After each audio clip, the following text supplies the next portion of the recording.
Hello, everybody, and welcome to Adventurers Anonymous. This is episode 1. Welcome, my name is Will. I'll be your dungeon master and host for today as we dive into some of the background origin stories about our characters. We thought instead of starting at a kind of episode 1 where the party is all together and start on a quest, we'd learn about each individual character over 2 episodes. We're going to do 2 today, and then the other 2 characters and players will be introduced tomorrow. And then by the time we get to episode 3, we'll be working on the party as they are in real time, having met up and starting their adventures. So I need to introduce my wonderful cast for today. I'm going to start with Valonda. How's it going, Valonda? Hello, my name's Valonda. Hello, Valonda. Hey, Valonda. I've been playing Dungeons & Dragons for almost 10 years now, and today I'm going to be playing Yunola Hammerstone, who is a Dwarven Bard. Awesome. Tell us a little bit about Yunola. Yunola. Yunola is a 75-year-old female dwarf. She's sort of like fairly squat, medium build for a dwarf. She's got long brown hair tied back with 2 braids. And she has generally wanders around wearing a green shirt and a russet coloured waistcoat. And her instrument of choice is a box drum made of mahogany. Awesome.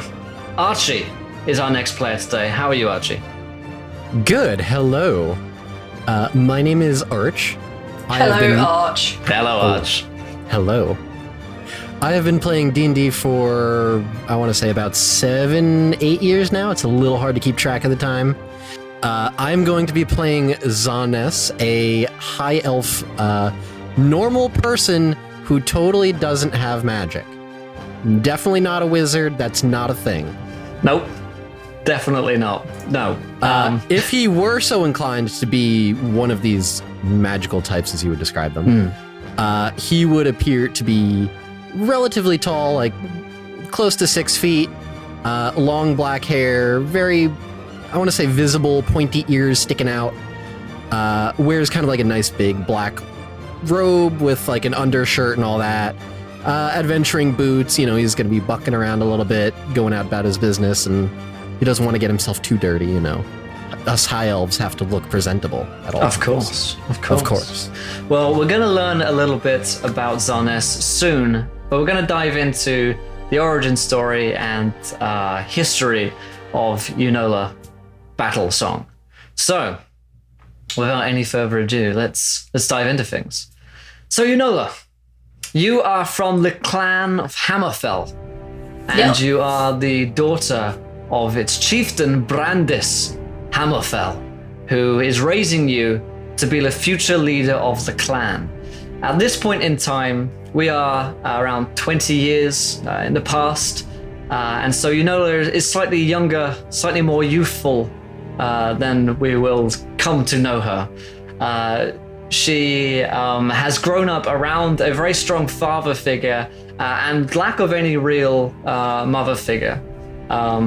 Because Brandis is somewhat controlling over you. He wants you to be the future leader, and he's been grooming you ever since birth to rule over the Hammerfells. Now, ruling over the Hammerfells is not a simple task. Brandis has come to war and blows with several other dwarven clans over the past few years as you've been growing up. Indeed, today marks a new war with a tribe known as the Stone Daggers, who have been at odds with Brandis for some time. Now, you don't know too much about the war, but you know that your father has called for a meeting in the Great War Chamber this afternoon to speak with you and his other war generals to plan an attack or even defense against the Stone Daggers. Now, there's a lot that goes on within Clan Hammerfell. You do have friends here, as well as the need to, be a war general as such. And that friend of yours, one of your very oldest friends, his name is Vonrig. He's an old soldier, big ginger beard, gruff and stern, but also he has very kind eyes. And he's been your mentor and closest confidant over the past years. When Brandis has been too tough, he's been there almost like a surrogate uncle to you. And he's always looked after you. Now, however, you lead him in battle. You are his general, being closest to Brandis Hammerfell. And so Vonrig looks to you for help, but at the same time, you look to Vonrig too. So you also know what your father has planned for you in life. Not only does he wish for you to become the next leader of the clan, but he wishes you to marry, which is a concept that Unola might not be too fond on, particularly because he wants to hand you off to his oldest ally and friend, Griffin Firesong. And the Firesongs have a bit of a reputation for being a rather dubious clan, but despite this, your father seems to ally with them very closely. Griffin Firesong himself is a very old dwarf, aging at around 150 years. Compared to your youth, it is somewhat frowned upon in this world, but because Brandis says it so, it's going to be fine. Griffin Firesong himself actually has a rather ashen beard, not the ginger that he once had, as the Firesongs are famous for. And he's a bit of a lecherous old dwarf who preys upon you and tries to get you alone whenever he can to advance his cause of marriage. Politically, it's a great marriage, and it would make sense, but personally, you have a strong dislike and distaste for Griffin Firesong, and nothing really in common with the man. So today is the War Council, like I said. You live in luxury around here, and indeed, as you're walking up the steps towards the great war chamber of the Hammerfells, there are servants nearby who wait on you hand and foot, as well as soldiers and warriors who look to you for leadership. You have your own elite kind of core loyal dwarves to you. You step into the war chamber this afternoon and look around you at this hall filled with some of the oldest, most venerable dwarves of the Hammerfells. And Brandis Hammerfell, your father, the sternest of complexions and faces, his visage is grim as it usually is. He's bedecked in the ancient armor of the Hammerfells, and indeed he carries a giant hammer on his back. He looks set for war, although Brandis usually does. Around the room, you don't see too many kind faces as you step in. Most are furrowed brows. They're bent over a table looking at some ancient scrolls and maps, probably planning an attack or some defense against the stone daggers. Now, question for you, Valonda. What does Unola look like? Unola is sort of like 4'6". She's quite, she has a medium build for a dwarf. She has long brown hair, braids down the back. Sort of in this sort of wartime, she'll be sort of wearing like thick studded leather armor, and obviously sort of like a leathery sort of trouser sort of over her legs. And she tends to carry her short sword and a shield upon her back.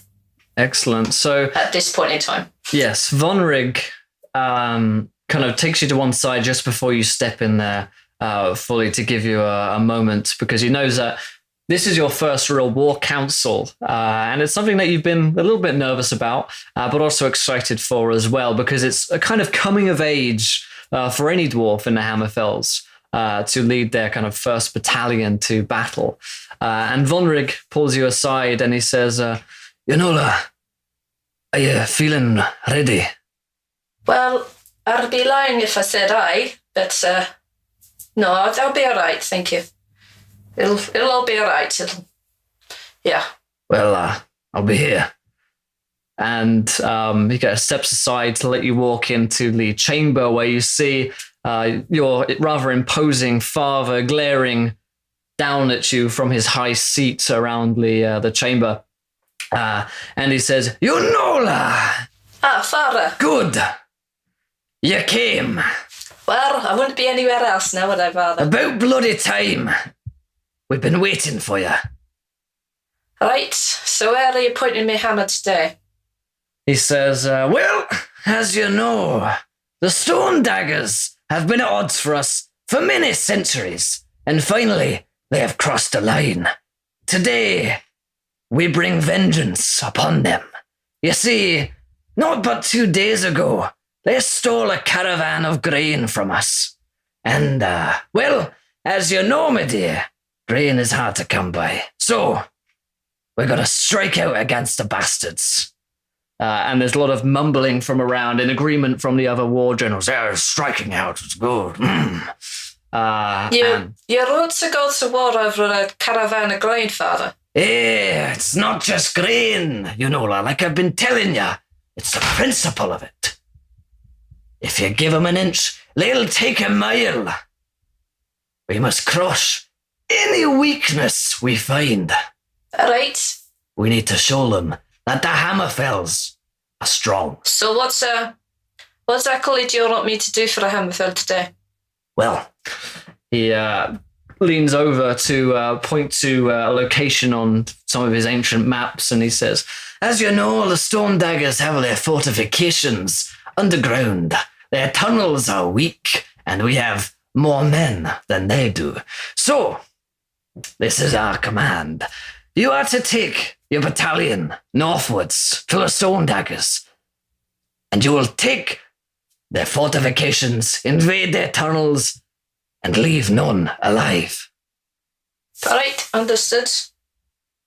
Vonrig gives you a kind of hesitant glance as he kind of whispers. I'm pretty much going to be sharing that glance with him. Obviously, he being my oldest friend is sort of like, yeah, I'm not too sus with this plan either, but, orders be orders. Vonrig says, none alive, by my beard. And Brandis says, so, we leave the plan up to ye. Are these maps be all that we have, Father? Aye, we do not have any maps of their innermost locations. They keep them secret. But they should do to get you there, and your manpower is far greater than theirs. They should prove to be no trouble.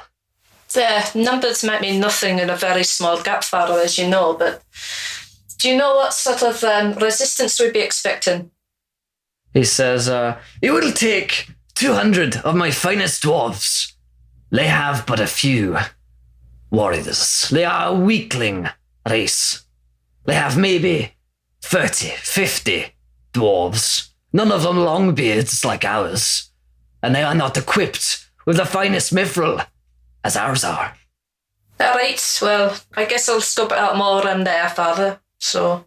Hey, and remember, none are to be left alive. We send a message. We send a message. Aye, Father. And he says, good. Now, you have much planning to do. Do not let me down, Unola. I'll never let you down, Father. That's my gal. And the War Council go back to their warmongering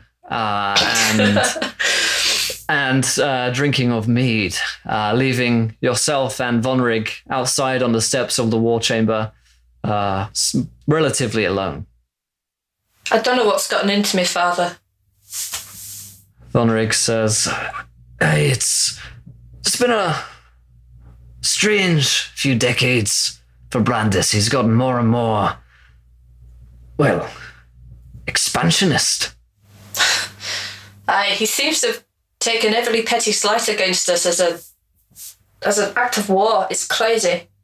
But, well, he must have his reasons, and orders be orders. Hey, orders be orders. I'll assemble a battalion and have them ready for daybreak. Aye. Make sure we pick our guys, not just the bloodthirsty, crazy guys my father believes we should take. Aye, you can count on it. And Vonrig heads off to the marshalling grounds. What do you do, I think at this point, stroking the knot beard that she doesn't have, she's sort of like going to sort of carefully consider exactly what it is that she wants to do, whether she really wants to be following these orders or not. But mostly thinking no, but she walks back into the chamber, picks up the maps because I realise I left them behind, and sort of begins to plan the route north and how may possibly take down this mine. Excellent. Yes. So we'll take it to the next morning, where you're summoned to the marshalling ground with Vonrig, and there are indeed 200 strong, sturdy dwarves in front of you, ready to follow their orders and their leader, Unola. And each of them are bedecked with the standard Hammerfell shield, with the insignia of the hammer upon it, and the dwarven beard. And they're bedecked in the colors of Clan Hammerfell as well, the green and yellow of your tribe. And Vonrig is there again. The dawn is just rising, really, in the courtyard, and he says, well, they're all here. Are you ready? Ready as I'll ever be. Hey. And, well, so it's but a day's march north, so we should be there pretty quick, and, well, they should prove to be of little, hindrance. Aye.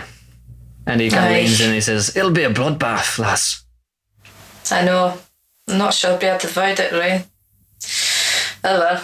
Aye. Alright, lads, lassets. Let's, you know we'll be marching to war, and we'll be taking down the stone daggers.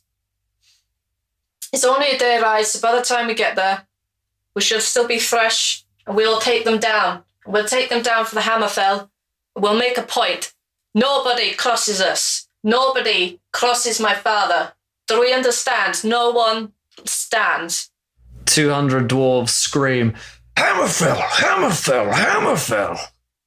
Sweet. And I'll secure my weapons and lead the group north. Excellent. So you head north. And indeed, it's a journey you know well. As a younger dwarf, you used to travel to the Stone Daggers occasionally. They're a rich mining clan, and show you a real proper mine, a good dwarven mine. But now, of course, it's somewhat tainted with the knowledge that you're going to kill these dwarves for the slights against your father. And indeed, as a point, killing a neighboring clan this close to your own is frowned upon in dwarven society. Enemy clans who live far away are considered alien to the kind of the group of local dwarves. But killing one of your own is an act of hubris. And the Book of Grudges, were there to be one, would be written this day. But Unola and the 200 dwarves march north. It's an easy journey through these mountains, one you know well. And Vonrig, by the end of the next morning, after you pitch camp, wake up and smell the dwarven bacon and ale, which is roasting and ready in the morning. You look out, and in this valley before you, you see the stone daggers.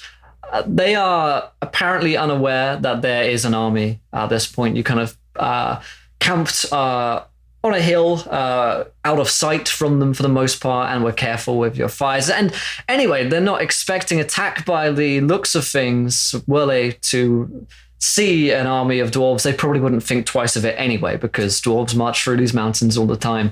It's a mining colony, which means that people are working everywhere. There's small houses and cottages built outside the mine as a small community, and then within it looks like people are working. There are several entrances in, one main entrance and two to the side, and the cottages themselves are filled with women and children. The warriors of the town will be on guard in sentry outposts, and probably most of them are inside the mine, as the strongest dwarven workers make the best warriors. It's not a dangerous area to be a dwarf, so it's not as if there are marauding hordes of critters outside. They are pretty unprotected. So Vonrig meets you on this ledge as you look out. It's a nice summer's day. And Vonrig says, well, there you have it. This don't feel right. Nay, it don't feel right. Well, putting that aside, there's two small entrances, large one. Not many warriors out on patrol. Aye. We should, Can you so easily put that aside, though? Right, I think we should send 2 smaller groups to the smallest entrances. The rest of us stream through the front. You know you don't have to do this. No, I do. You know I do. Otherwise, going back for all of us is not going to be worth it. There's always a choice. I gotta trust that my father knows what he's doing. And he says, sometimes you just gotta trust your heart. No? Aye. No, this be an order. Enough of this talk, we're going. Fine. But don't say I didn't try.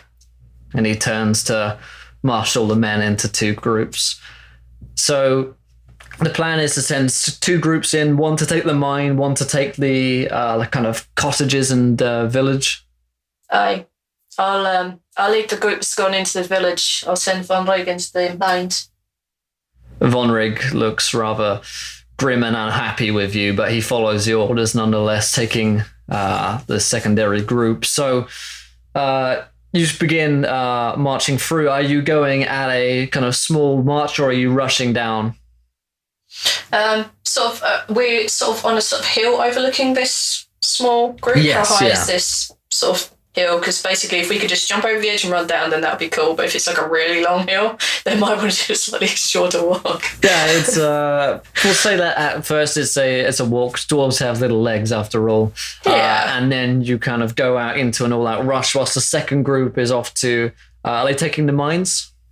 Yeah. Yeah, That's like okay. the second group led by my Excellent. friend. So the mines. you see 100 dwarven warriors charging down a hill, axes drawn, screaming battle cries as they fly down into the mine and begin to butcher the first dwarves who are just mining there. As your own group is rushing by, you feel the thundering of another 100 dwarven mailed boots thudding into the ground in unison as they release a battle cry as they say, Hammerfell!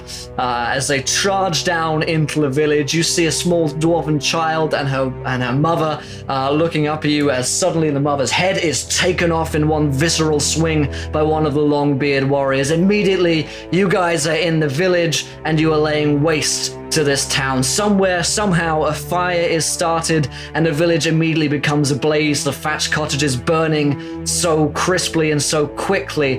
The smells of burning flesh, dying people, screaming children to begin to fill this small space as these hundreds of dwarven warriors come in, and there is almost no resistance.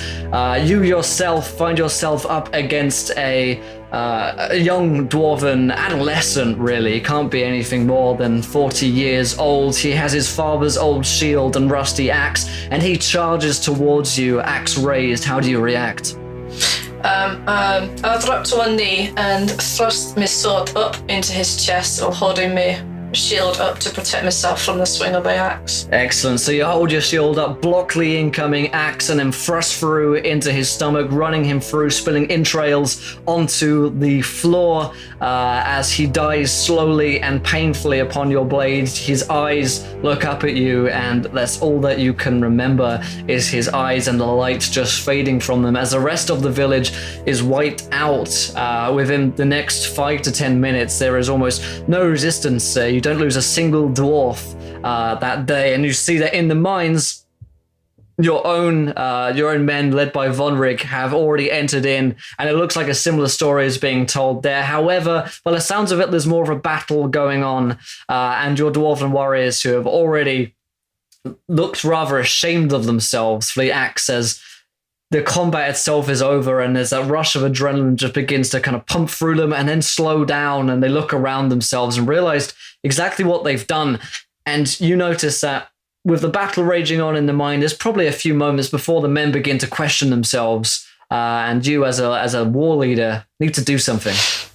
Right, with me, lads! And I'll basically charge into the mine, because the boys got to keep going while they're full of adrenaline. Yes. I need to see what's going on in there. So you begin to charge through, and there's a much more muted and less resonant Hammerfell! As you charge into the mines around you, see the bodies of decimated miners and workers who have been cut down mid-swing. They're kind of coal mines and precious metals lying in the ground where they've been cutting them out. You quickly meet up with Von Rigg's men who are experiencing some retaliation. There's 20 or 30 miners who are actually wearing some armor, fighting back in a kind of Shildrum formation, and they're having trouble breaking through. However, it's probably only a matter of time before this really happens. So you enter in, kind of rush by, and you're next to Von Rigg amidst the melee. What is Unola up to? I think very hesitantly attacking these guys. She's really not going at it with her best. She sort of had that moment of stopping and looking around and going, I think I'm going to vomit right now. But she's sort of just half-heartedly attacking because this is what she has to do. And yeah, she's basically still going for it, but not to the point of her utmost prowess, shall we say. Yes, indeed. Well, unfortunately for the miners of the Stone Daggers, your finest prowess is not what is required to defeat them, as the force of numbers and your own natural ability in battle overwhelm them over the next half an hour. And by the time that you've kind of hacked off limbs, you thrust again, someone else is upon your blade, a kind of red mist descends, and it's just kind of you're in like an automaton mode. You block, you thrust, you block, you thrust, you block, you thrust, you chop, you cut, you slash, and then suddenly the battle is over. There's no one left to cut and slash. Von Rigg is standing above a young girl who has an axe in her, and he just lifts it up as her flesh is torn, and he kind of puts it back on his buckle, and he looks up, and there are tears in Von Rigg's eyes, and a deep shame there. He looks up at you and he says, "What have we done?" They're not war. This is not war. This is butcher. How could we let this happen? This is not us. This is me. This is not your fault.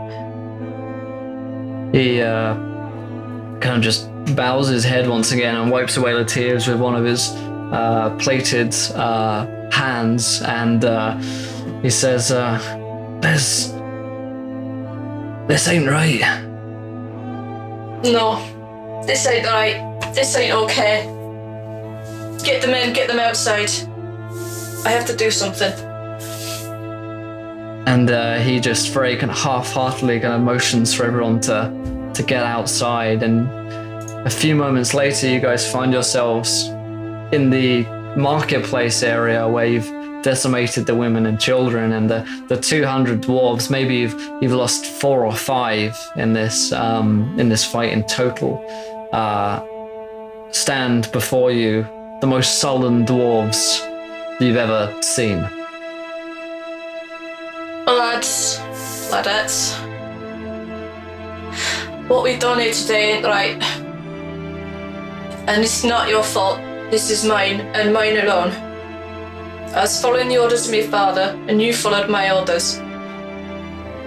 But what we've done here ain't right. These women and children, and green boys and old men, they weren't ready for fighting, and we butchered them.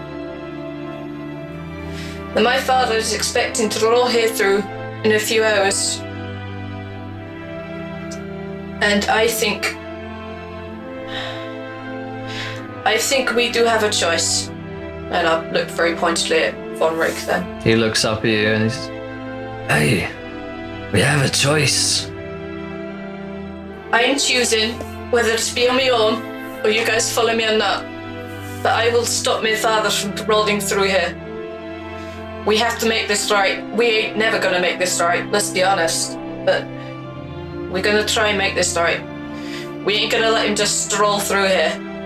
No more. No more of my father doing this kind of crap to every single miner. My father ain't right in the head. And I ain't gonna have it no more. Hey, it's time we put a stop to it. I, for one, am staying here when Brandis comes. I ain't going anywhere.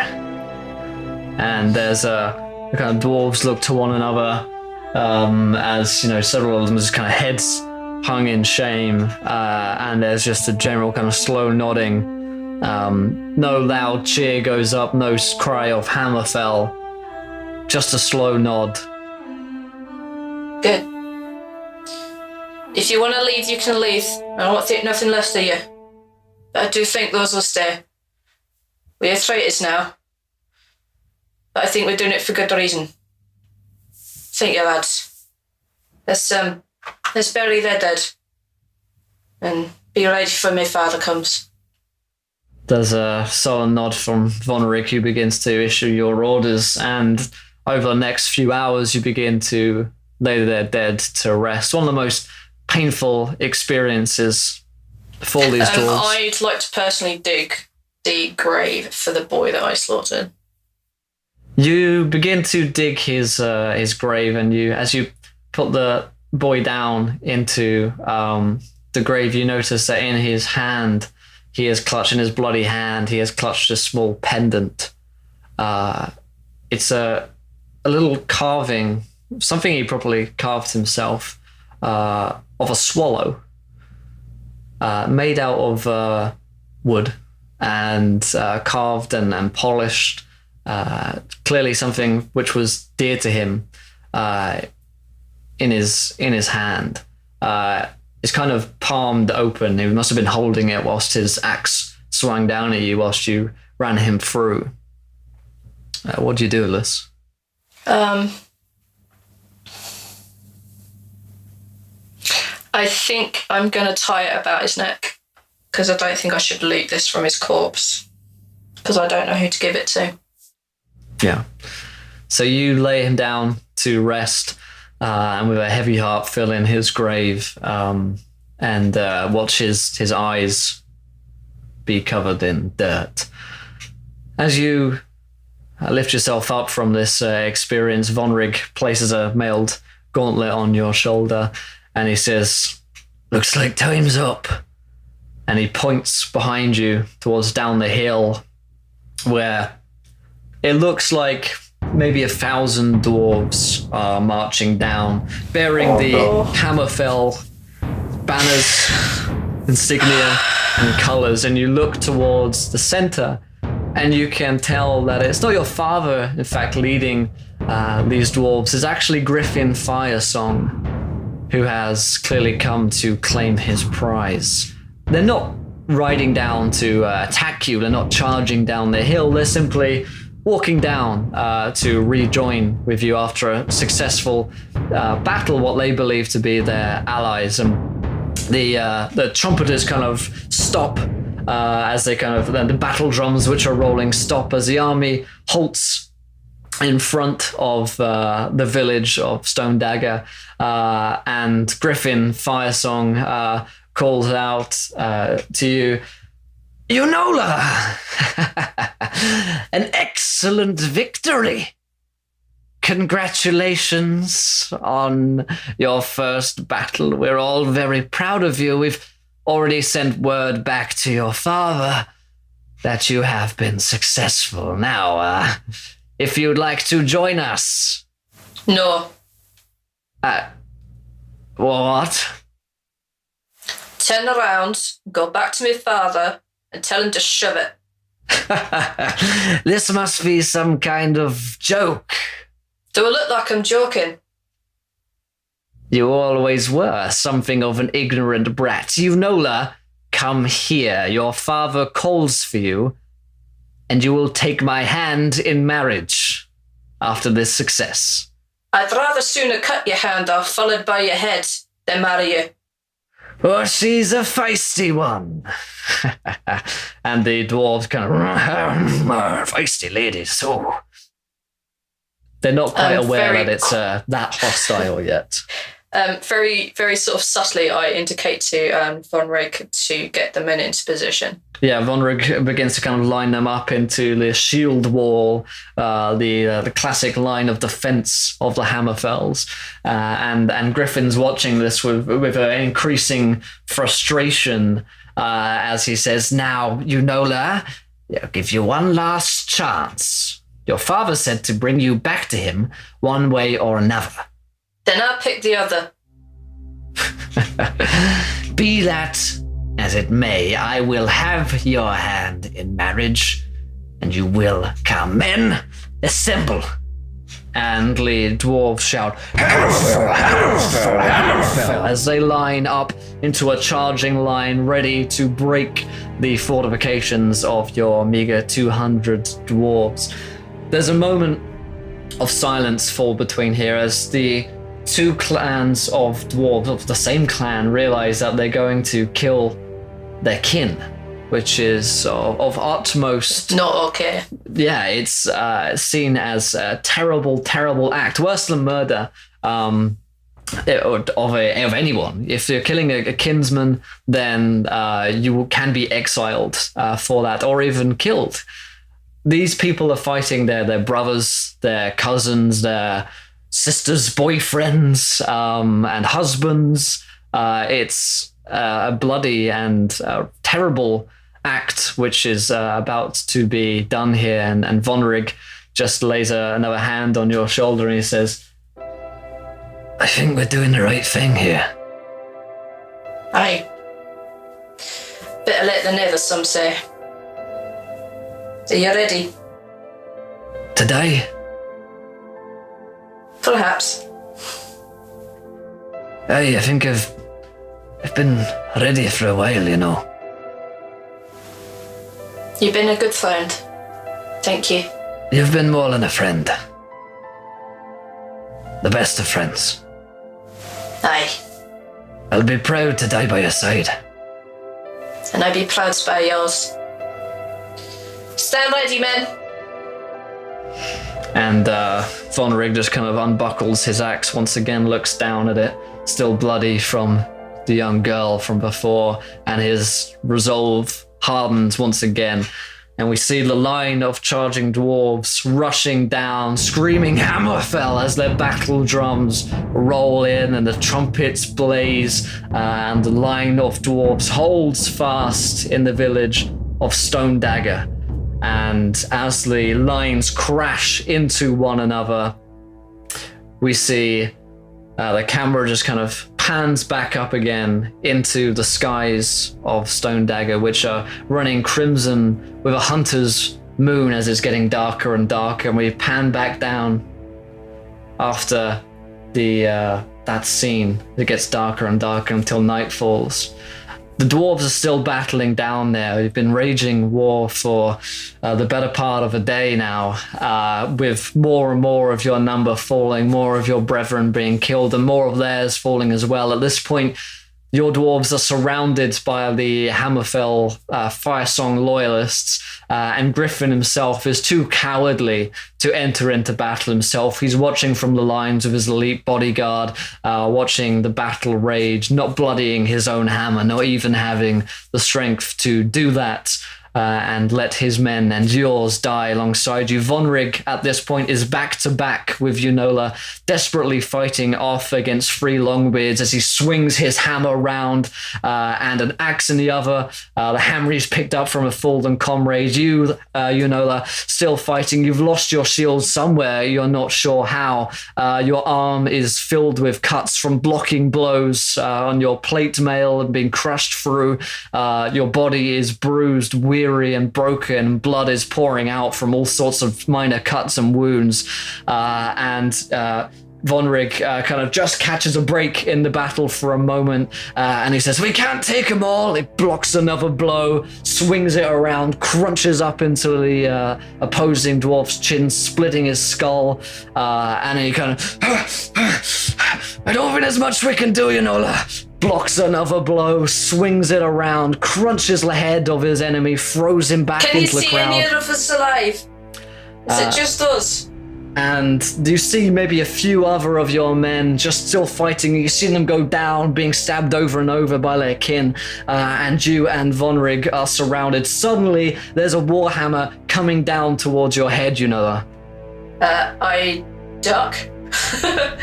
You duck out of the way of the warhammer, and Vonrig swerves around with his axe and hammer and begins to enter into combat with this man. But he's surrounded by 3 or 5 dwarves at this point, and desperately attempting to save you. And you see him being surrounded very quickly, and he crunches down with one of his hammers into the skull of one last dwarf, and you see him just be caught in the hamstring by a blade. No! And he screams out, "Ah!" Taken down to one leg as another dwarf brings his sword around and crunches into his shoulder, splitting bone and muscle. Blood pours out. He's No! down to both knees at this point. The dwarves around you kind of just back off. They're not killing you, but they restrain you as Vonrig is on both knees, and Griffin Firesong walks up, resplendent in his golden armor, and holds Vonrig's head by his hair and holds his head back, and he says, "Yunola, this is the price that you will pay for your treachery." Takes a dagger and draws it across Vonrig's throat as his eyes look at you, and he just... You rotten bastard. stumbles forward, dying on the floor, his lifeblood pouring onto the ground, which has seen so much death today. And Griffin and his men are going to have you restrained. There's dwarves all around you. And he says, "You're coming back with me, wife." One day I'm gonna kill you. Take her away. And the dwarves take you and any remaining of your brethren alive, though most of them are grievously wounded, having given their all and their last to the battle. On the journey home back to Clan Hammerfell, they die, receiving a lack of medical care and attention which they would need to have survived. Firesong orders their bodies to be dumped along the mountains as they go, which is an incredibly dishonorable death and burial for any dwarf. Indeed, Vonrig himself was not even buried. They didn't stay that long. You go back to Clan Hammerfell, and over the next few years, you're kept under lock and key by your father and Griffin Firesong as well, who eventually marries you against your will. And cut to but a few years in present time, you're on your honeymoon in Water Run Mountain with Griffin Firesong. You're in one of the luxury rooms in the mansion which has been built here in the hollowed out center of a cave with the mountain running through it. Normally this would be an incredibly idyllic place with the sweet mountain water running through into this pool and the ridiculously expensive and lavish mansion filled with dwarven servants waiting at your hand and call, with a private chamber with Griffin Firesong. But indeed, the fact that Griffin Firesong is here and that he is your husband is enough to make your stomach feel sick. The death of Vonrig and the rest of your companions weighs heavy on your mind, and obviously Yunola has become very disenfranchised with the Hammerfells entirely, as over the years Brandis has become ever more expansionist, and the Stone Daggers was really only the beginning. So Yunola, it's late at night. Griffin Firesong is asleep in your bed. He never stays up for very long at all, being quite old at this point, and all he really does is be lecherous in the day and controlling, and then fall asleep after eating and drinking far too much. So you're in this wonderfully lavish chamber, and you awaken, and you realize that you're as alone as you have been for a very long time. is there evidently any guards outside the room or outside the windows in the grounds? There's a window out. There's been studying the exits and entries to any place that she's been in, attempting to try and find a way from Griffin Firesong, even for just an hour, to go on a walk alone and to find some solitude. But you know that there is a mountain pass out of here. It leads further down into Regalia, where the unknown is ever present. All you've ever known is the Dwarven Mountains and the Hammerfells. And so leaving entirely is a terrifying prospect, but staying with Griffin Firesong is perhaps even worse. And of course, there's the fact that you will have to try and get out unnoticed by the guards. Okay. So I think the window might be the only option. I'm going to look around my room and see if I can very stealthily and quietly acquire some of my belongings. Most importantly, like the box drum, which she's been sort of playing in her years of confinement. I imagine that's a source of comfort for her. Yeah. Yeah, so you grab up your box drum, a couple of your clothes, a small weapon, and that's all you can really carry on you. You don't have a bag or a huge sack to take with you. How are you going to get down? It is possible to climb. The jump itself looks dangerous at best for a dwarf, or you could tie some bed sheets together. Are there like, I don't really know what the kind of outside, would there be like any like vines climbing up the wall that she could maybe shimmy down? Yeah, there's a couple of loose vines coupled with the natural handholds of windows. It looks quite climbable. So Eunola takes a step off the sill and onto the first ledge. Grabs it tightly as the snore of Griffin fires on. I would like to attempt to time wave movements with each of the snores as I sort of hear them coming, just sort of cover the creaking of the vines as she's crawling down. With each rise and fall of the snore, you take a step and then pause in fear that he's going to wake up and alert the guards. Yeah. Looking down, there is a guard on the door who you're going to be coming down fairly close to. Okay. You don't know the dwarf personally. You don't really have any relationship with him, but he is one of Firesong's men. Oh, of course it would be. Okay, so how high above him am I? At this point, we'll say about 20 feet up. Okay. So fairly far. All right. Okay. I think the plan would be I climb down a little bit further and basically just attempt to jump on him and sort of cover his mouth with the crook of my arm just to keep him silent as I take him down. That's okay. fine.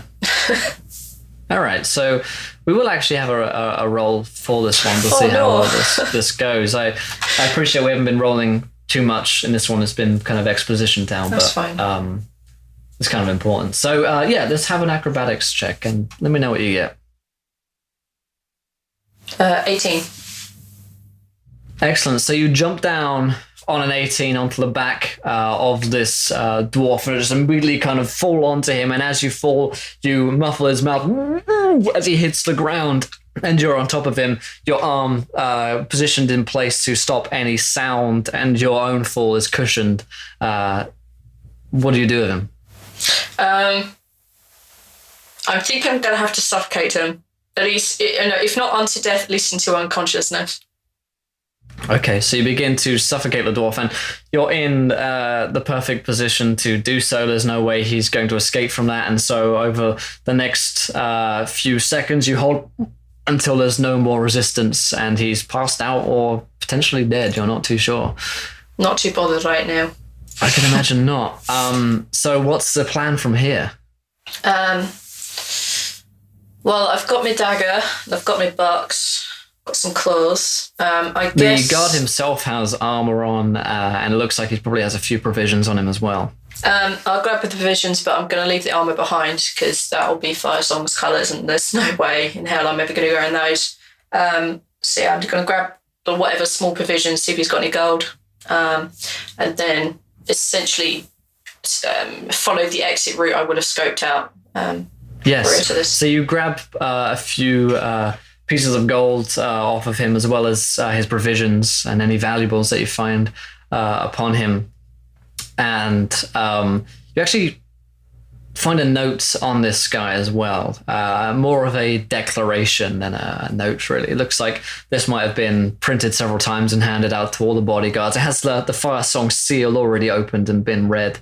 And within it, it explains that if Unola is to leave or attempt resistance, then Griffin Firesong is fine with her being killed, which means that he would inherit your not small or insignificant fortune and have a great deal of power. So it looks like he might have been fairly willing to bump you off along the way here. You kind of stuff that back into his little pocket and start heading towards your escape tunnel. You come past the waterfall and out into a small tunnel in which you feel fairly at home. However, it does bring up some haunting memories for you whenever you're in a tunnel at this point. Whilst it should feel at home for any dwarf with the hard rock, it just reminds you of the screams and the smells of agony and pain of the stone daggers. You come out of the tunnel after 2 days, having scavenged what provisions you could and eating anything which is potentially edible, such as mushrooms within the tunnel network itself. It really is quite a maze. So Unola's been traveling through for several days when finally she comes to the end of this little crawl space tunnel and sees this light ahead of her. She crawls onwards and mud and dirt underneath her fingernails and spiders and all sorts of horrible insects crawling underfoot. Finally she comes out, drags her body out into the sunlight, where she sees verdant fields of grass and landscape before her, mountains in the distance and a small river running down through it. And her eyes are watering due to the intensity of the light after she's been in a tunnel for so long. And what does Unola say? Bloody hell, it's bright out here.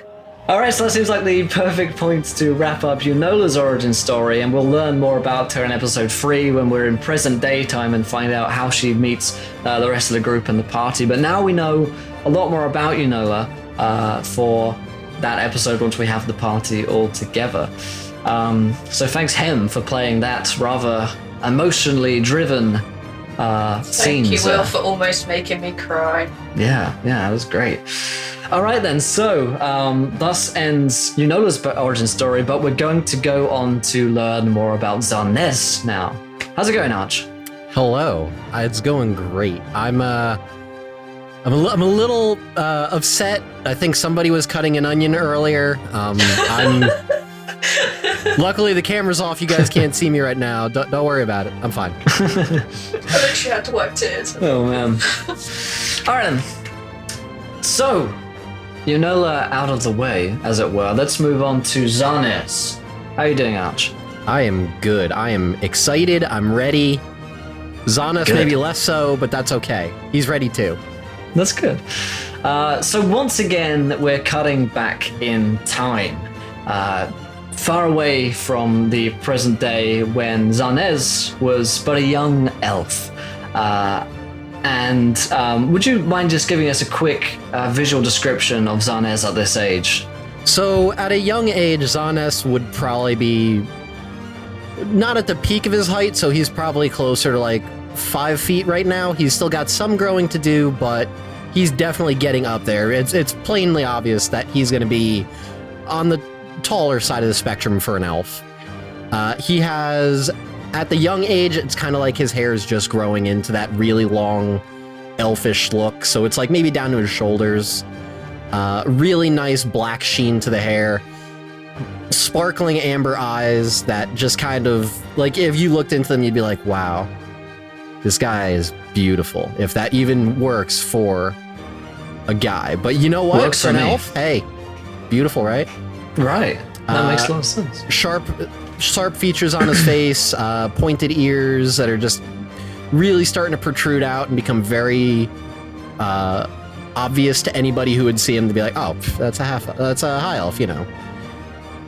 Probably walking around in just kind of like a pretty standard, like maybe a white t-shirt or something, or whatever those peasanty looking basic smock type shirts are. Basic pantaloons, some kind of worn leather boots. Nothing too exciting. He hasn't really come into his elder prime. elven way. Yeah, his prime of elfness. Okay, cool. So, like I say, we're picking this up in the past, and as a camera swings in to see a rich, noble, Edwardian-style house, as this huge English manor rises before us, a glorious sun overlooking this wonderful estate with gardens. It even has a maze. There are workers in the fields and there are gardeners tending to the hedges and the plants around this place. It really is quite an idyllic scene, panning out into the rest of this basin surrounded by these mountains. There are other similar estates. This entire area looks to be the home of the super rich and the elites of this world. All of the workers and people here are human, and it looks like a fairly standard scene of human ideal life in this world. And as the camera kind of pans in even closer, zooms further in, inside this house we see rich tapestries, and there are paintings on the walls depicting hunting scenes and traditional family portraits. And into a library room filled with books upon books upon books, as a butler walks by and opens the door, unlocks it into what is a kitchen area filled with a sense of homely cooking, and even some exotic spices, as well as a cook and the staff here work for the afternoon meal. All the way up the staircase, a grand spiraling staircase which goes upwards into a balcony area where there is a man and a woman, both wearing very rich attire, noble attire. The man is around 60 or so and has a somewhat grizzled but refined look to him, and the lady is perhaps 20 years his younger and is very pretty and similarly wearing a very glamorous gown. And as the camera fades back into a corridor, we're going to zoom down the corridor until we stop at one of these doors, and there is a knock on the door. It opens up to an elf man, perhaps in his couple of hundreds. It's hard to age elves, really, but he looks like a bit of an old elf wearing servant's attire in a very plain, simple-looking room in the servants' wing, inside of which is a woman, another elven woman with long silver hair, somewhat fading in its splendor. She's in a bed right now, and she actually looks a little sickly and sweaty. And at her side is a young boy, an elf boy, around 50 years old, who looks just like Zaness. Zaness, you work here in the family of the Lancasters. Now, the Lancasters are a noble family of humans here who have ruled over the area for some time. They are knights, a knightly order, and the father has ever been something of a local folk hero. And that's what has paid for all of this in this area. You are lucky enough to work as the help in this estate. You tend to the cleaning. You tend to occasionally you'll be allowed into the kitchen to do some cooking if the chef needs any help, and often you'll be found in the library dusting. And today there is a butler at the door. The butler's name is Gerald, and you're not entirely sure if that's his real name because all butlers that you've met thus far have been named Gerald. It might just be a thing in the Lancaster family. Gerald is a man in his 60s, very prude, very proper, wearing a full-on butler's outfit, suit, white gloves, bespectacled, and he looks rather discerningly at your father, Naven, and your poorly mother, Helady. And Gerald opens this door and he says, I'm going to need the boy. Your father, Naven, just kind of bows and lets him enter, very submissive to Gerald, and says, Zannes, Gerald, he needs your help with something. Oh, yes, Father. Sure. I don't want to leave Mother like this, though. Is someone there?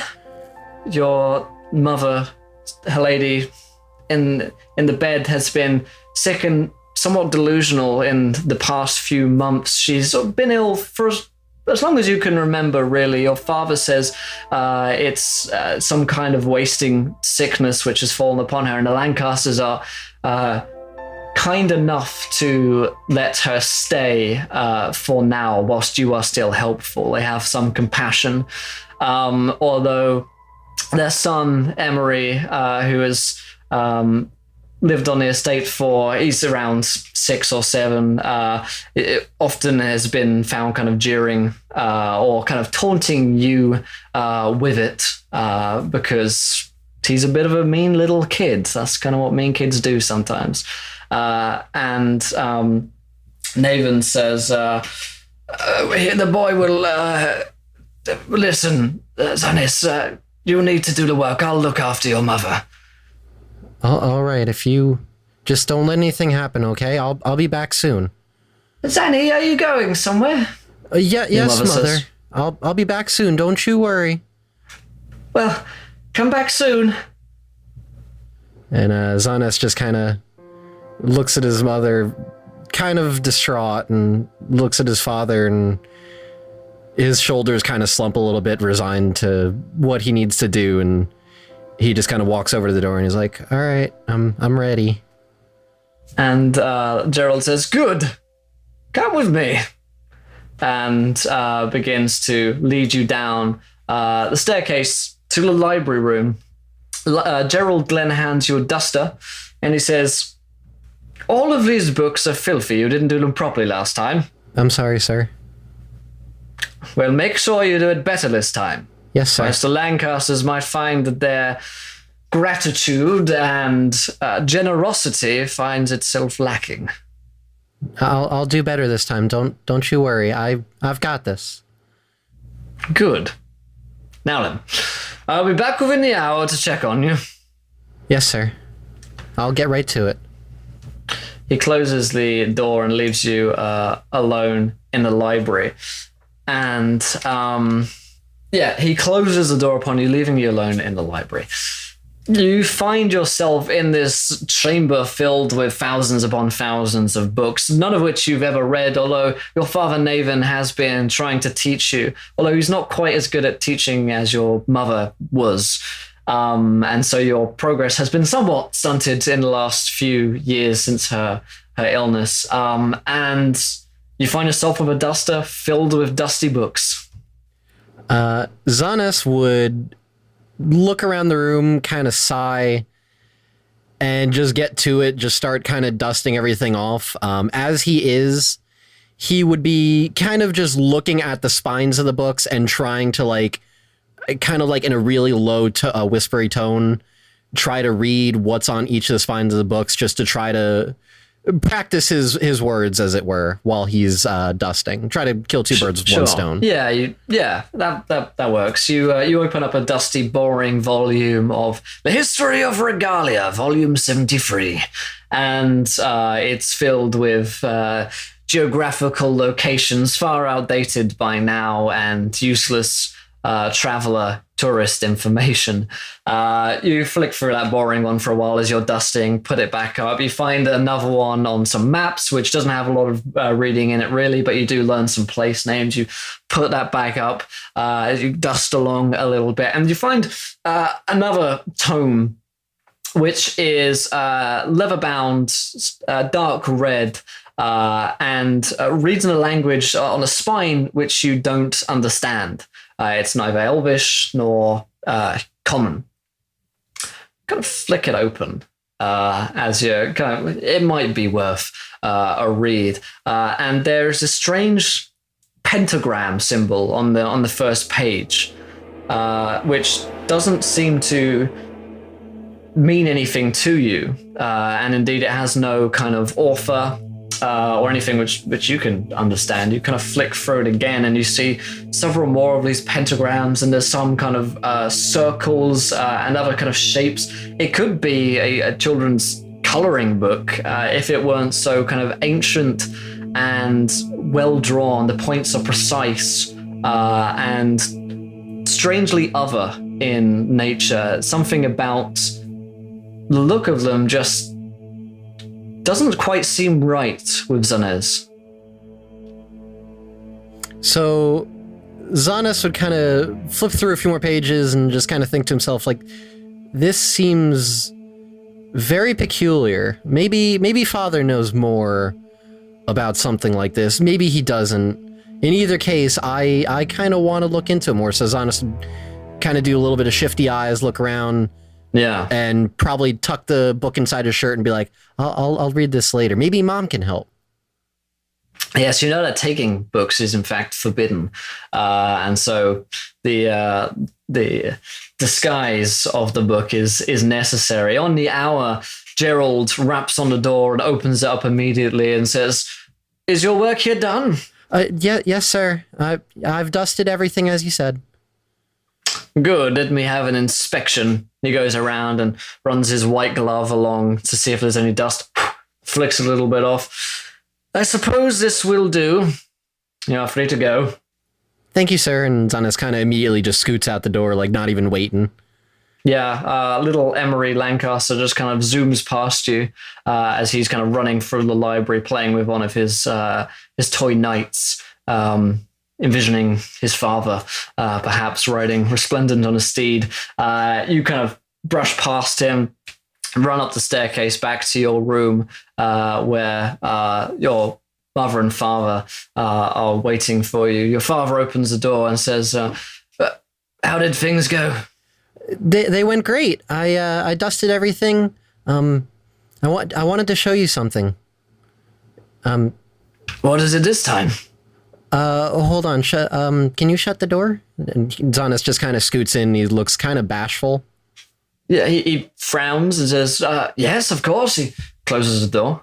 What is it, boy? So I may have borrowed something, but it was interesting, and I wanted, maybe you could read it, or Mom could read it. You didn't take anything, did you? He kind of slowly reaches into his shirt and pulls out the red tome and just kind of places it down on a nearby table and kind of looks down at the floor, kind of ashamed, but... Your father gives that classic, I'm disappointed in you, fatherly look. He goes full parent on you. And he says, now, Zanez, you know that you're not supposed to take things. It can get us in a lot of trouble, and the Lancasters have been very good to keep your mother here while she's not well. Leans into to whisper so like your mother doesn't overhear.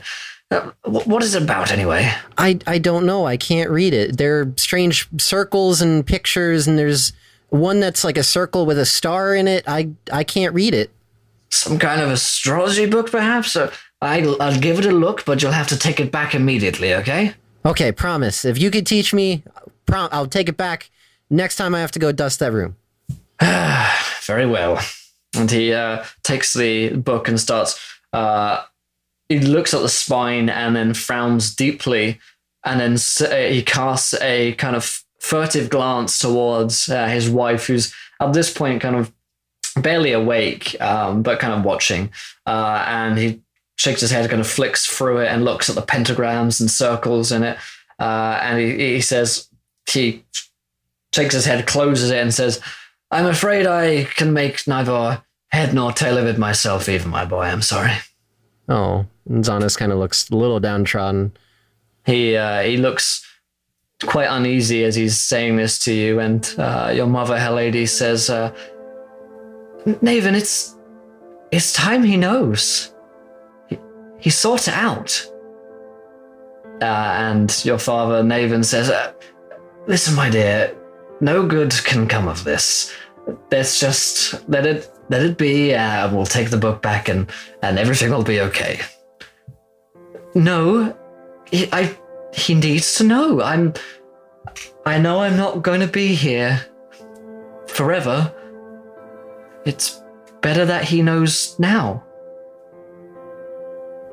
He kind of drops his head and says, "Don't talk like that. You know I hate it when you talk like that. Listen, son. There's a few things that we've been meaning to tell you for, well, ever since you were born, really, but the right time never really came about. Sit down. Take a seat." He brings over a chair for you by your mother's side, and your father sits on the bed next to her, and they hold hands very tightly. Their love is very apparent. You know, despite their age, their marriage has stayed strong, and they have a very deep understanding of one another. Oh, that's adorable. Through the years. And he says, "Now, my boy, this is really something that no one commonly knows of. It's a forbidden topic, and most out there won't believe you, or I wouldn't believe me if I told them.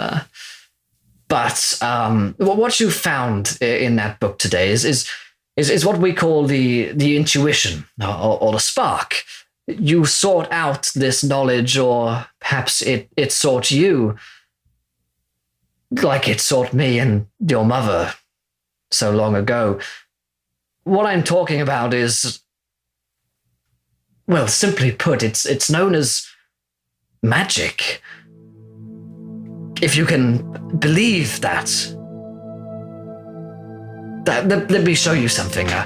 And he goes and gets the candlestick, which is always by your mother's bedside, and he lights it with a tinder and just kind of starts burning away. And he says, "Now I myself no strong practitioner. Really, all I know is a few bits here and there, but we always knew you were different.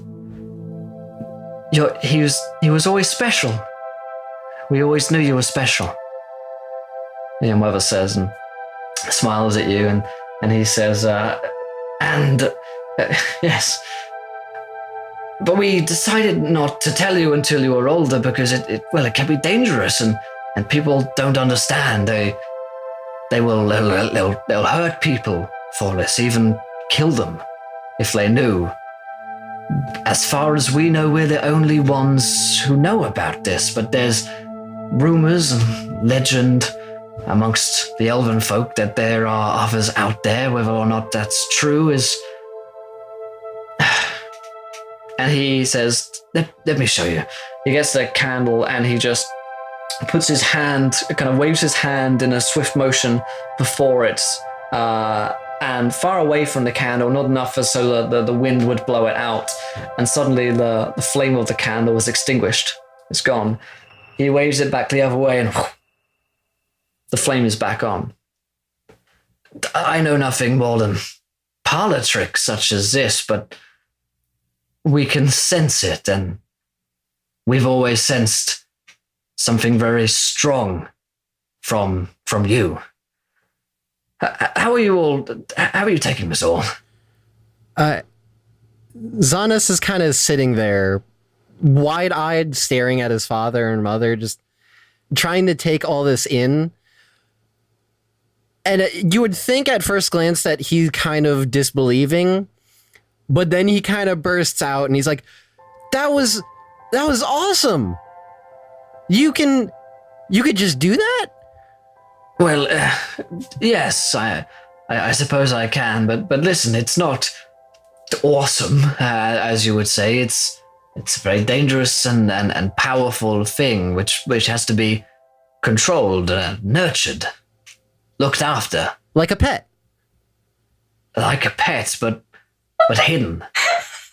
No one can know. Do you understand it? You can't tell your friends about this. This is something which, were they to know about, they would not be your friends. Oh. Well, if you say so, I'll keep it a secret. I promise. You have to promise to me. I swear, and he holds out his pinky. Yeah, he takes it. All right then. Now, it's a very ancient elven swear right there. Yes, yeah, and that is something else. It's your coming of age present, I suppose. He goes under the bed and kind of brings out this old chest which he always keeps.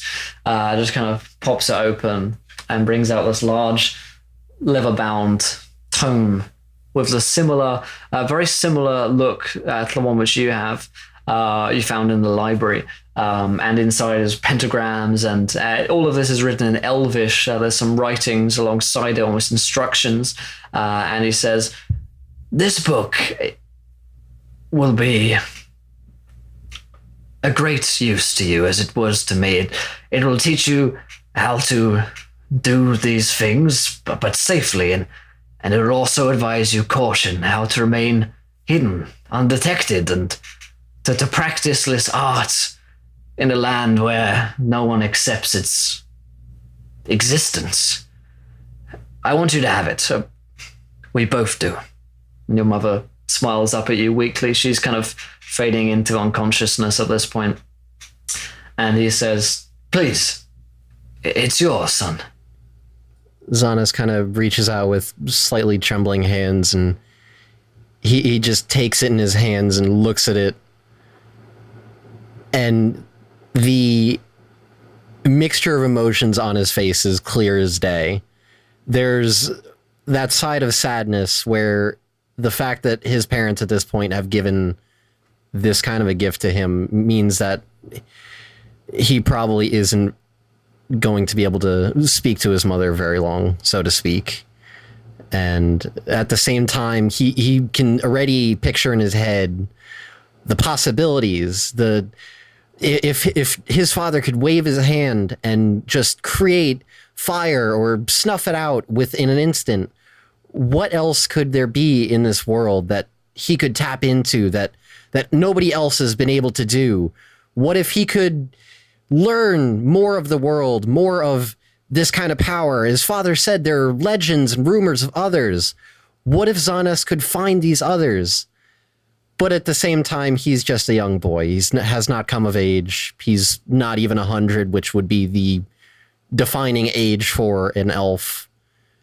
So he kind of gets a stern, serious look, and he looks up at his parents and he goes, "All right, I'll study this day and night when I'm not doing my chores. I'll make you proud. I'll dedicate this to memory for you." "We've always been proud of you," your mother says, as she's kind of just lucid. And your father nods and kind of takes your hand and places it on your mother's and his and says, "We believe in you. And we always will." Thanks, Dad. And thank you, Mom. So the scene fades to black, and we bring it up again several years later.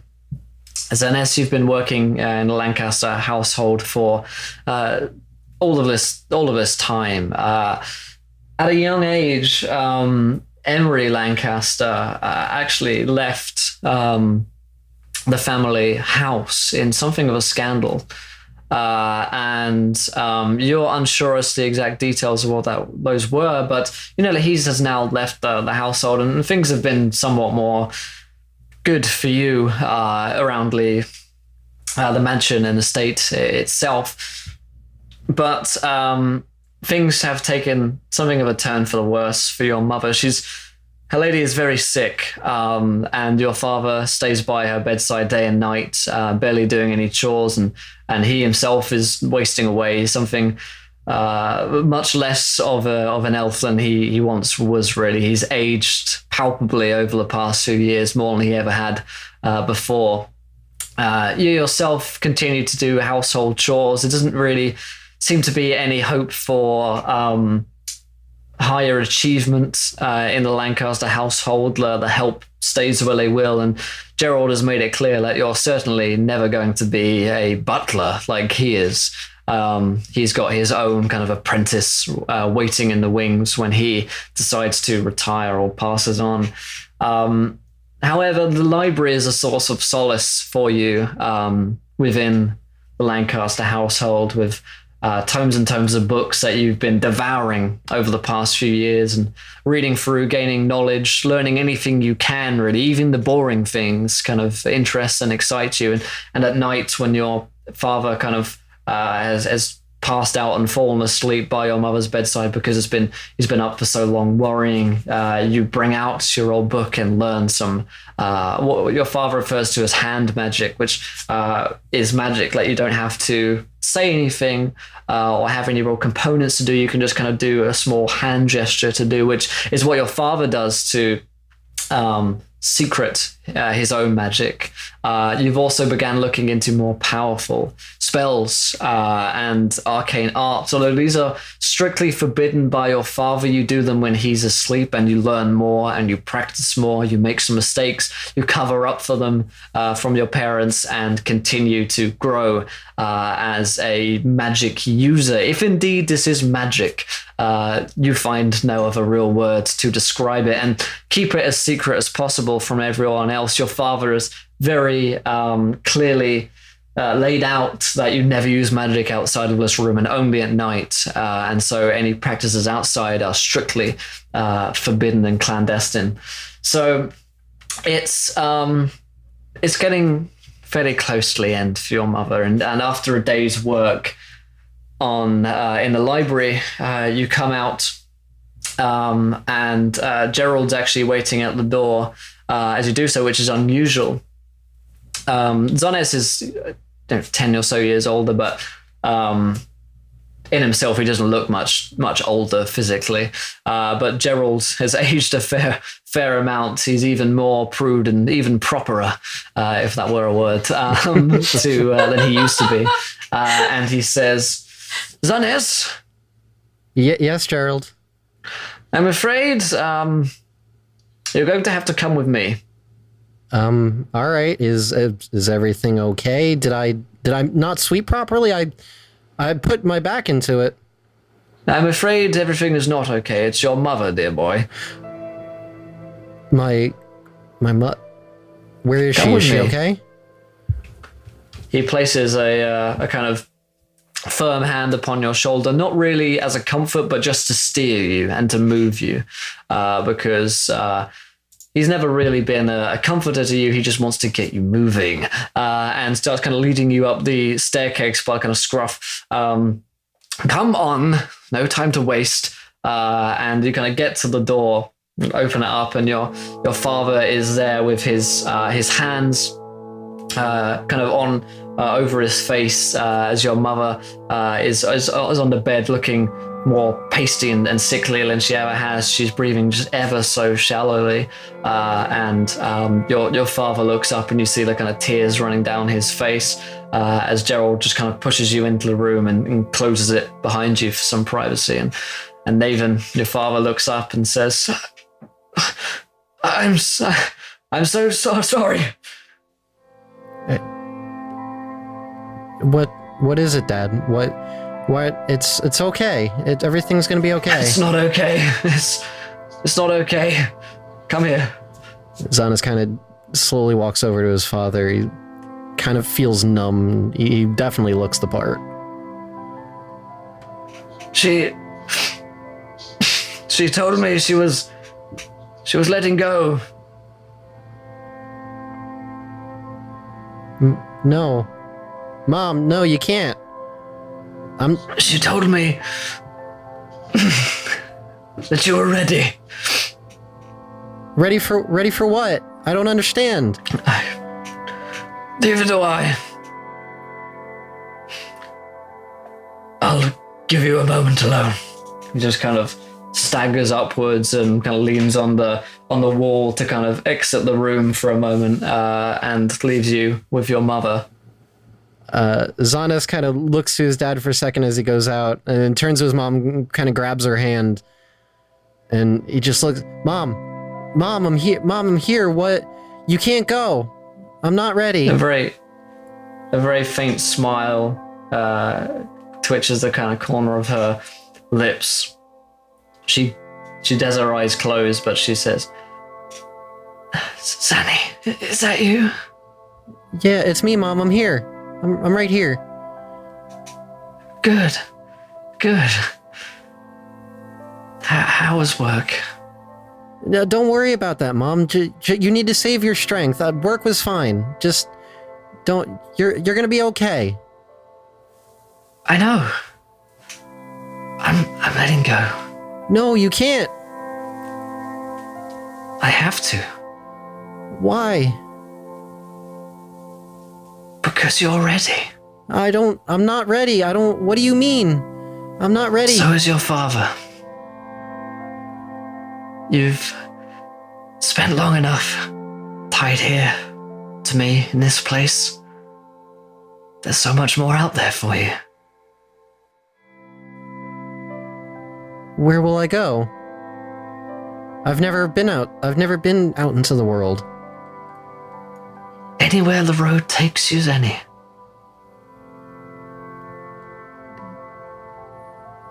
But why don't you can come with me?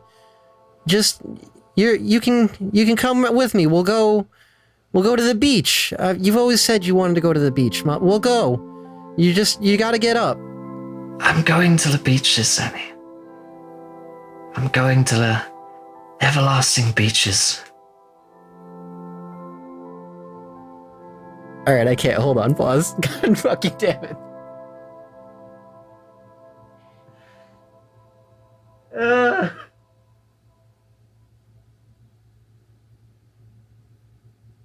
My heart.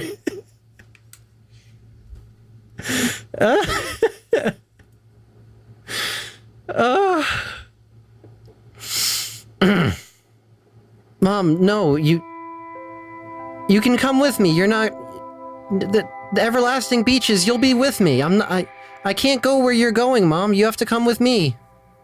You'll always be with me. Mom, don't. Your father, he understands, even if he won't accept it.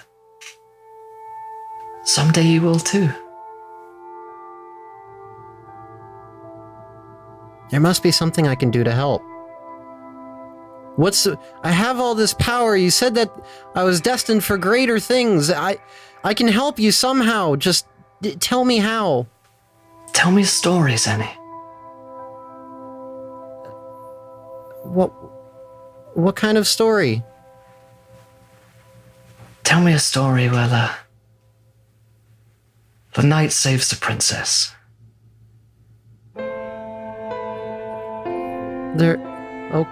If you want. So once upon a time, there was this really brave knight. He had this great shining armor and a really big horse, and everywhere he went, he had this really sharp, pointy lance that he would ride into battle and smite down his enemies. And one day, he heard a rumor of a beautiful princess locked away. So he hopped on his horse, and he galloped away, and day and night he traveled. And one day, and at this point, Zanna is kind of starting to really tear up. Like, there are visible tears coming down his face. And he just continues. One day, he finally arrived at this wonderful, magnificent castle. And at the very top of the tower, he could see a princess waving her hand. She was screaming, "Help me, brave knight, help me. I'm trapped." And he fought his way through the entire castle, through every enemy he came across. And he reached the tower, and he got to the highest peak of it. And there he found his princess. And you know what he did, Mom? He rescued her. He took her away from that horrible place. And they lived happily ever after. Your mother's breathing has stopped at this point. Zanna's just kind of grabs her hand and shakes it a little bit. It's like, Mom.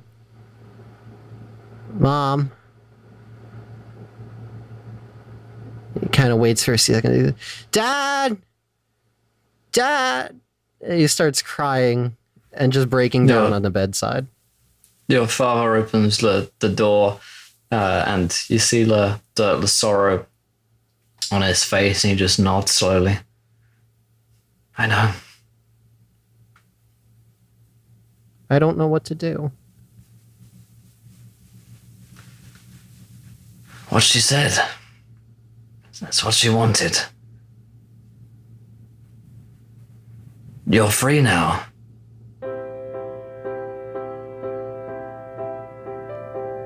I'll leave tonight then. If that's what she wanted, if she thinks that I should go out and see the world, I will. And Zanna kind of gets this determined look on his face after kind of saying it more to himself than to his dad.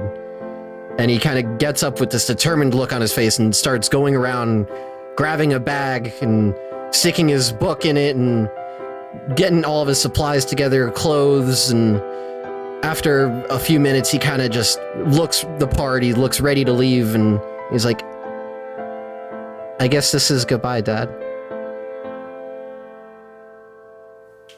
I'll be here. If you ever need me, I'll be here. I'll come back someday.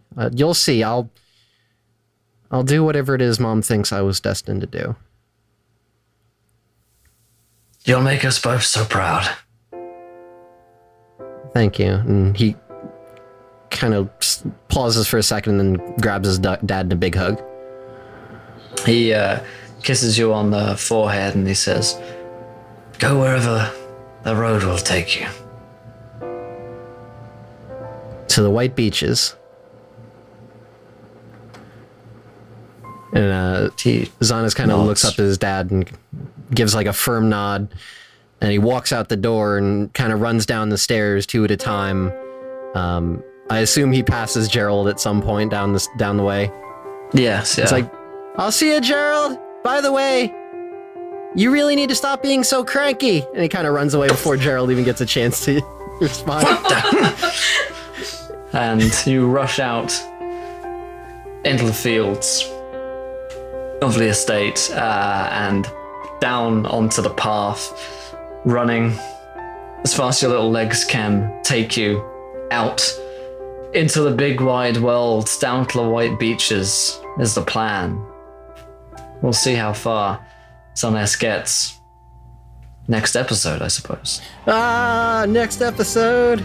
So that is where we're going to end episode 1 of Adventurers Anonymous, where we've introduced our first 2 characters, Yunola and Zanna, and their origin stories. And next episode, we're going to get to the origin stories of 2 new characters, Roderick and Emery, who we'll learn more about next time around. If you enjoyed this episode, then thank you so much. If you could leave us a review on iTunes, then please do. We'd love to hear from you guys, and we'd love to hear your thoughts and your feelings on the episode. You can contact all of us at contact@encounterroleplay.com if you have any emails, any questions, and stuff like that. But other than that, we're going to learn more next week, and then on episode 3, we're going to get this party together and get the adventure underway properly. So, any last words from you guys, the players? Thoughts on the session would be great.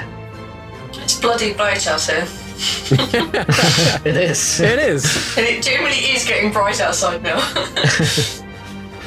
Man, right in the What a- feels. Yeah. Yeah. But you know what? That really It's hurt. good. We're gonna get all the emotion out of the way. People are gonna get attached. It's great. I'm already and then attached. we'll ruin them with our real play. I feel attached. Yeah. Well, yes, but other than that, guys, thank you for listening to Adventurers Anonymous episode 1, and until next time, try not to roll too many nat ones because we want to be here laughing, or crying in this case, when you do. Good night, everybody.